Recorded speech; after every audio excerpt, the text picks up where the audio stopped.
someone commits multiple war crimes and brutally tortures and experiments on folks, shouldn't they be convicted and charged? We're going to tell you about a mad scientist who literally got away with mass genocide. Shiro Ishii. Hello everyone, I'm Layla. This is Brooke. And I'm Becca. Shiro Ishii should have been convicted. Disclaimer, this podcast involves descriptions of human testing and experimentation. Again with Shiro Ishii. At the end of World War II, Ishii and anyone else who worked in the unit were offered full immunity by the U.S. government if they gave information on Unit 731. This Ishii did, as well as a few others who worked for him. Ishii was also given a house in the United States and lived peacefully until he died of throat cancer in 1949. But our question is, why was Ishii given immunity in the first place? Shiro Ishii was born in Japan in 1892. He studied medicine at Kyoto Imperial University. In 1921, he was commissioned in the Imperial Japanese Army as a military sergeant. A year after being commissioned, he was assigned to the first hospital in an army medical school in Tokyo. He very much impressed everyone important there. Then at some point after, the army paid him to go back to school and he went on to create gray bacteria pets and petri dishes. This made him very well known to the staff. What? What does that even mean? I don't even know. I hope they were cute. Little gray pets and petri dishes. Anyway, after his education, he immediately began to advocate for the creation of a Japanese bioweapons program. Mind you, he was very adamant about using biochemical weapons in the army. To begin the creation of the weapons, he began a 2-year tour of the West, starting in Germany in 1928, where he performed extensive research on the effects of biological and biochemical warfare. Wait, so he basically got a bunch of information about those kind of weapons and how to kill people from the Nazis? Yeah, that's what we should assume. Hitler wasn't fully appointed Chancellor of Germany at that point. That actually happened in 1933, but there was plenty of Nazi propaganda and soldiers since the 20s. Well, there's also this New York Times article written by a man named Nicholas D. Kristof. The article talks about Japan's inspiration for biological warfare, not just Shiro Ishii's. Japan's biological weapons program was born in the 1930s, in part because Japanese officials were impressed that germ warfare had been banned by the Geneva Convention in 1925. They thought that it was so awful that it had to be banned under international law. The officers reasoned it must be a great weapon. Also an extreme foreshadow to something completely evil and vile. Nobody who gets information or studies Nazi idealism and propaganda is up to anything good. He received a lot of support with his research from a lot of higher-ranking military. In 1935, he was promoted to Sergeant Major General, then was soon awarded formal control over Unit 731 in 1936. This is when it all began, when history will never be the same. I will never stop wondering what kind of horrible stuff has to happen to a person to give them the idea of 1, biological warfare, and 2, that they should ever be tested on innocent people.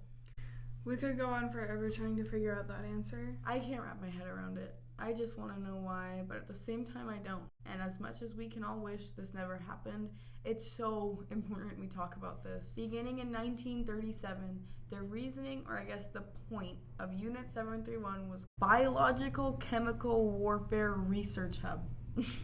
The word hub makes it sound like it was something like Microsoft, but it just wasn't. I know, right? What the hell? This is where Japan would create their deadliest weapons. Weapons that were illegal then and definitely illegal now. These weapons directly went against the Geneva Convention. The Geneva Convention was a series of agreements not to do or use certain things against each other in war, so countries can have gentlemanly conflicts, I guess. There is definitely nothing gentlemanly about these weapons for sure. Oh yeah, no, absolutely not. Unit 731 was set up to test these weapons, secretly hidden under the fake title, the Epidemic Prevention and Water Purification Department. So pretty much what you're saying is they told the public or whoever wasn't immediately involved that they were just purifying water, our source of life, to cover up human experimentation, torture, and mass genocide. That is exactly what I'm saying. Wow, I have no words. That's super ironic. I know. There were multiple units on the field where this was all happening, but Unit 731 was where the worst went down. 8 Chinese villages were evicted to make room for Unit 731 headquarters.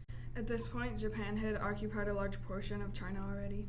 The removal of these villages left a large number, too many to count. Just picture 8 villages worth of people homeless.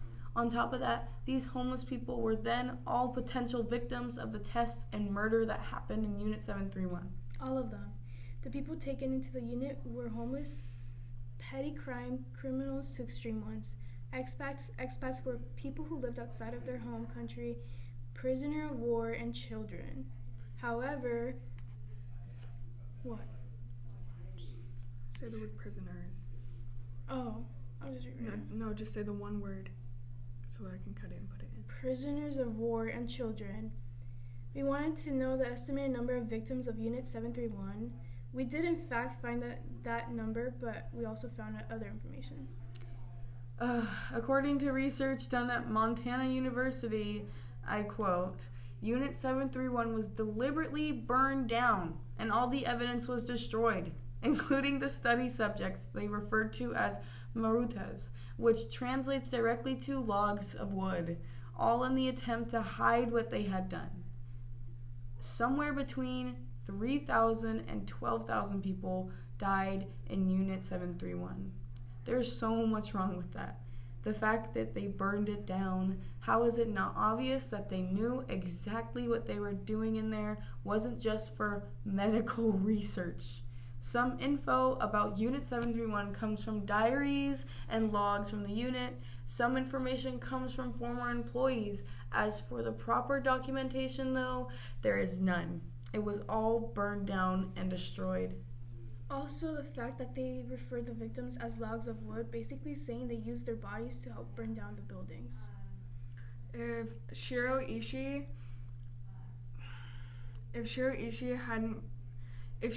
was arrested and wasn't bribed for the information after the war in China, we probably would have never found out about Unit 731, or at least half as much as we know. 3,000 is a horrific number, but that's the at least amount. 12,000 is also a possibility. I just can't believe they burned it down. That was in 1945, right? Yes, that was the year the unit ended, same as the war, both the ones in Germany and in China. It ran from 1937 to 1945. So they were secretly experimenting biological weaponry on unconsenting people, tortured and murdered them and animals for about 10 years. And then just burned it down. That is not something real scientists would do if they thought they were actually advancing the medical field or the war field. That's what a guilty conscience would do. Inside the Unit 731, it looked like a prison. So did the outside. Like I said, they tested on the homeless, expats, people who were previously prisoners, and prisoners of war, but they also tested on children. The most vulnerable. We want to tell you about the story that absolutely shook us to the core. A 7-year-old victim of Ishii's Anthrax Experiments. For those of you who aren't exactly sure what anthrax is, it's a bacteria in the form of spores that causes a serious infectious disease. It occurs naturally in soil. It commonly affects people and animals around the world. This was weaponized and used a lot during World War II. I'm going to quote a website I got the information from about the Anthrax experiment on the 7-year-old girl, so here it goes. On August 7th, 1942, 7-year-old Gaigo Tan woke up screaming to find herself covered in her own blood, her face rotted and black. She was just one of the victims of the first use of anthrax as a weapon of war. A 7-year-old. She died that morning. There are so many victims we need to talk about. We don't even know most of their names. I'm glad we at least know Gallegos. This is kind of off topic, but I do want to add that the United States also tested biological weapons during World War II, but it was strictly on animals. I'm not saying that was any better, but it's a lot better than testing on children. I 100% agree. Shiro Ishii did not see it the same way at all. He unleashed some of nature's most dangerous and deadly pathogens onto people, and of course the results were horrifying. Some other weapons aside from anthrax they tested were the plague and typhoid, a bacterial disease spread from the contaminated food or water or close contact. Victims, also the prisoners of Unit 731, were dissected alive and their internal organs were removed while they were still breathing. Wow. Another scientist who worked there, who wished to remain anonymous during this interview for the New York Times, said, "I cut him open from the chest to the stomach and he screamed terribly, and his face was all twisted in agony. He made this unimaginable sound. He was screaming so horribly. But finally, he stopped. This was all in a day's work for the surgeons, but it really left an impression on me because it was my first time." All in a day's work. Wow. Also the fact that there were people working there who afterwards were so traumatized from the torture they themselves inflicted. I am just so flabbergasted at all of this. Like I said, I will never understand why this happened. I just don't understand how that person went back for their second day after seeing that. Right? Office. Why was Shiro Ishii given immunity? None of those doctors and scientists would have worked there if it wasn't for the man himself. The ethics of giving Shiro Ishii immunity says a lot about our government's priorities. Their priorities are just getting this information and not the 12,000-ish lives that were stolen.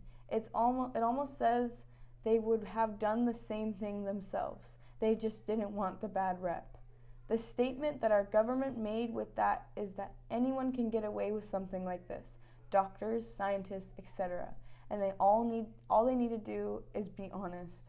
Shiro Ishii isn't some 5-year-old who made a mistake. He was an intelligent, functioning, powerful decision maker and a mad scientist.